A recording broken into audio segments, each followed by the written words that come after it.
This is a story about Trevor, based on the Railway series by the Reverend W. Awdry, and read aloud by me, Chris Richardson.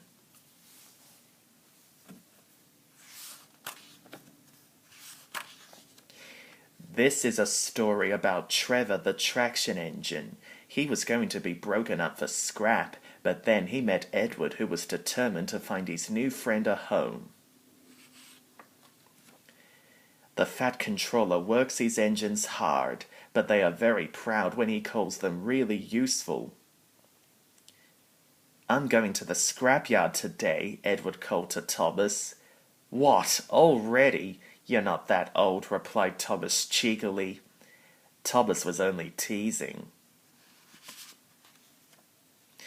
The scrapyard is full of rusty old cars and machinery.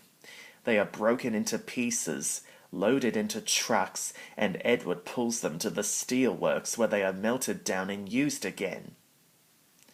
There was a surprise waiting for Edward in the yard. It was a traction engine. "Hello," said Edward. "You're not broken and rusty. What are you doing here?" "I'm Trevor," said the traction engine sadly. "They're going to break me up next week." "What a shame," said Edward. "My driver says I only need some paint, polish, and oil to be as good as new," continued Trevor, "but my master thinks I'm old-fashioned." Edward snorted. "Some people think I'm old-fashioned, but I don't care. The Fat Controller says I'm a useful engine." "My driver says I'm useful too," said Trevor. "Even if a job is hard, I don't give up, and I've never broken down in my life." "What work did you do?" asked Edward. "My master would send us from farm to farm," Trevor replied.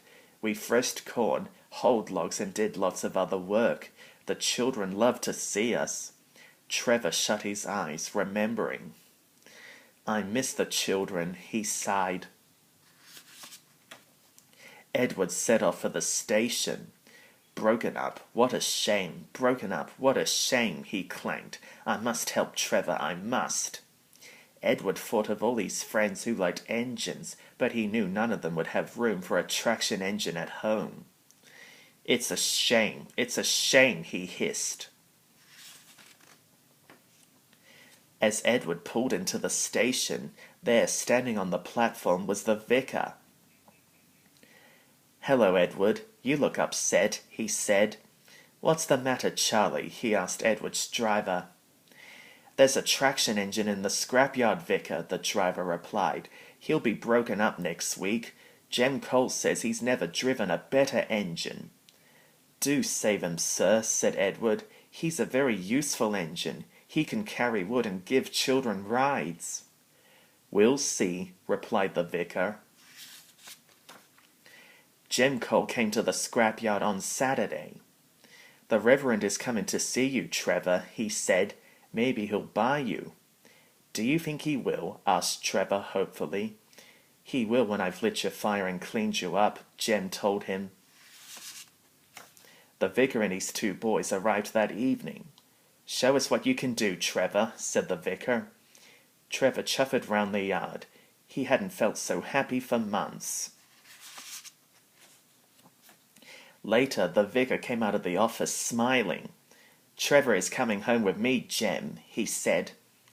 "Do you hear that, Trevor?" cried Jem. "The Reverend has saved you, and you'll live at the vicarage now." "Peep, peep," whistled Trevor happily. Now Trevor's home is in the vicarage orchard, and he sees Edward every day. His paint is spotless and his brush shines like gold. Trevor likes his work, but his happiest day is the church fete. With a wooden seat bolted to his bunker, he chuffers around the orchard, giving rides to children. Long afterwards, you will see him shut his eyes, remembering. "I like being with children again," he whispers happily.